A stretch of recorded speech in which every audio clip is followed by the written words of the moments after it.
કેનેડામાં ઉડતી રકાબી સાથે એલિયન્સ દરિયામાં ઉતરતા જોવા મળ્યા. વિડીયો કાર્ગો જહાજના કેમેરામાં કેદ.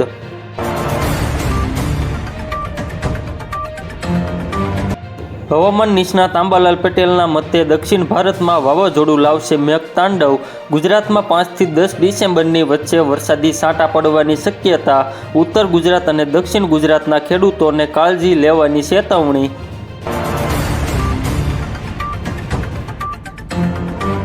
જૂનાગઢ પોલીસે સાસણગીર જંગલ સફારી અને સિંહ સદન ગેસ્ટ હાઉસના ઓનલાઈન બુકિંગના નામે ચાલતા એક મોટા સાયબર કૌભાંડનો પર્દાફાશ કર્યો છે.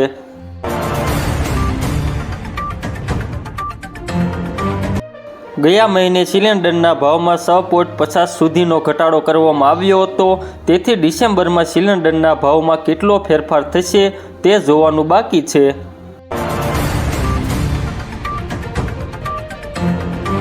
1 ડિસેમ્બરથી આધાર કાર્ડ સરળતાથી અપડેટ થઈ જશે. નામ, સરનામું, જન્મ તારીખ અને મોબાઈલ નંબર જેવી માહિતી ઓનલાઈન અપડેટ કરી શકાય છે.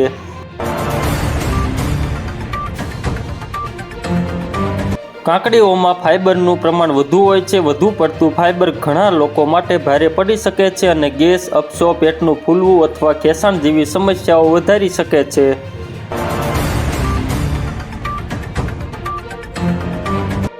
ભારતે માનવતાવાદી ધોરણે પાકિસ્તાની વિમાનોને આ પરવાનગી આપી. ભારતે પૂરગ્રસ્ત શ્રીલંકા જતી પાકિસ્તાની માનવતાવાદી સહાય ફ્લાઇટને ઝડપથી ઓવરફ્લાઇટ મંજૂરી આપી છે.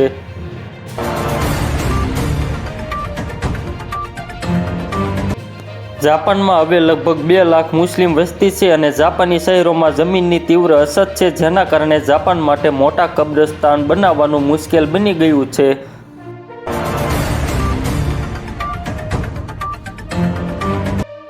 વાયુ ભવનની સમીપ તૈયાર થયેલા અત્યાધુનિક અને સુરક્ષિત સ્કૂલને સેવા તીર્થ નામ આપવામાં આવ્યું છે, જ્યાં હવે PMO કાર્યરત થશે.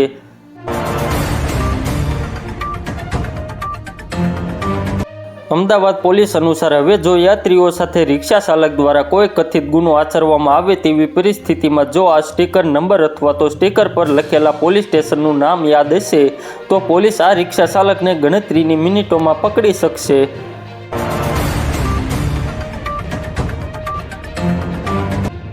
અમદાવાદના બાપુનગર એપ્રોચ પાસે દુકાનમાં આગ લાગી છે. 2 દુકાનમાં ભીષણ આગ લાગતા ધુમાડાના ગોટે ગોટા દૂર દૂર સુધી જોવા મળ્યા હતા. પહેલા 2 દુકાનમાં આગ લાગી હતી, જે વિકરાળ બનતા 18 દુકાન આગની ચપેટમાં આવી હતી.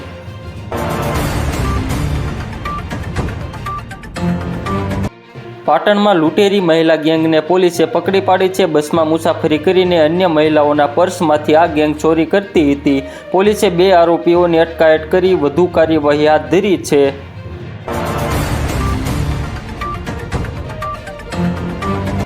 અમદાવાદમાં નારોલ નરોડા હાઈવે પર વિરાટનગર બ્રિજ પાસે આવેલા વજ્રેશ્વરી કોમ્પ્લેક્સની દુકાનોમાં લાગેલી આગ 1.5 કલાક બાદ કાબૂમાં આવી છે.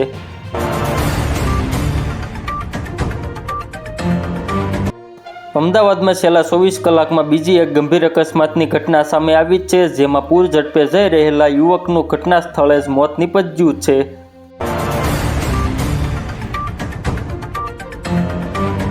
હવે NPS અને UPSમાં રોકાણ કરનારા કર્મચારીઓને તેમના રૂપિયાના રોકાણ પર પહેલાં કરતાં ઘણું વધારે કંટ્રોલ મળશે.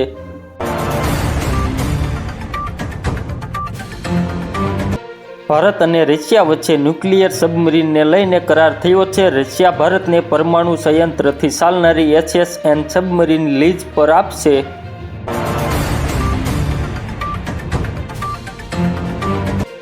PM કિસાન યોજના હેઠળ મળતી નાણાકીય સહાય વધારવાનો વિચાર કરી રહી છે. હાલમાં આપવામાં આવતા વાર્ષિક 6,000ના લાભને વધારીને 9,000 કરવાની સંભાવના છે.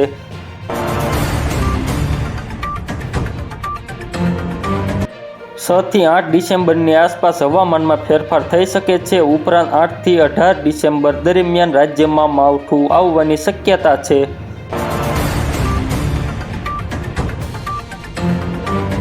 અમેરિકન ડોલર સામે રૂપિયો પ્રથમ વખત 90 પ્રતિ ડોલરના સ્તરને પાર કરી ગયો છે, જે અત્યાર સુધીનું સૌથી નબળું સ્તર છે.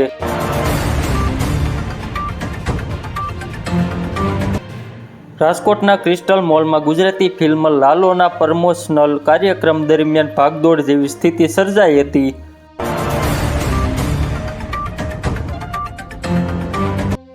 પાટણમાં ભાઈ અને બહેને સાયબર ગુનેગારોના ડરથી પોતાનું ઘર વેચી દીધું। છેતરપિંડી કરનારાઓએ તેમને 7 દિવસ સુધી વિડીયો સર્વેલન્સ હેઠળ રાખ્યા અને તેમની પાસેથી 21 લાખ લૂંટી લીધા।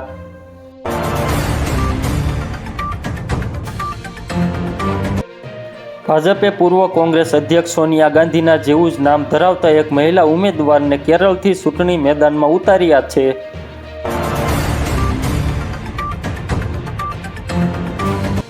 સરકાર દ્વારા ખેડૂતોના હિતમાં ત્વરિત કાર્યવાહી કરતા અત્યાર સુધીમાં 3.39 લાખથી વધુ અસરગ્રસ્ત ખેડૂતોના બેંક ખાતામાં અંદાજે 1098 કરોડથી વધુની સહાય જમા કરી દેવામાં આવી છે।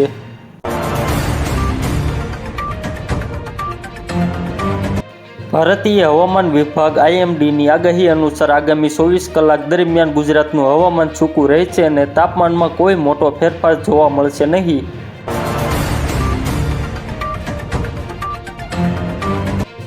રશિયન રાષ્ટ્રપતિ 4 ડિસેમ્બરના રોજ ભારતની મુલાકાતે આવી રહ્યા છે। આ કરાર પર ભારત અને રશિયાની સરકારો વચ્ચે હસ્તાક્ષર કરવામાં આવ્યા હતા।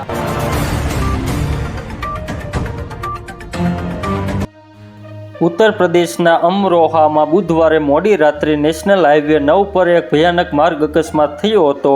આ અકસ્માતમાં 4 લોકોના મોત થયા છે।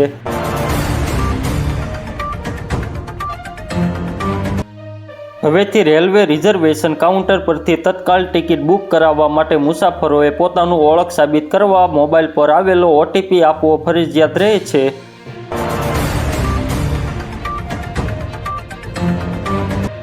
યુપીના અમરોહામાં દિલ્હી લખનઉ હાઈવે પર એક ભયાનક અકસ્માત થયો। એક ઝડપી કાર DCM સાથે અથડાઈ। આ અકસ્માતમાં MBBSના 4 વિદ્યાર્થીઓના મોત થયા।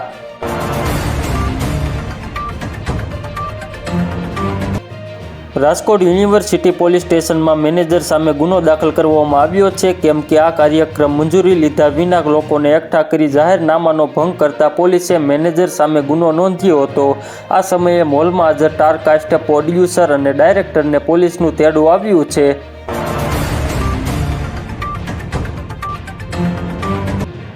મુખ્યમંત્રી ભૂપેન્દ્ર પટેલે આગામી 3 વર્ષમાં રાજ્યમાં 10,000 નવી આંગણવાડી કેન્દ્રો બનાવવાની મહત્વની જાહેરાત કરી છે। આ જાહેરાત તેમણે આજે 9,000 આંગણવાડી કાર્યકર બહેનોને નિમણૂક પત્રો આપવાના કાર્યક્રમ દરમિયાન કરી હતી।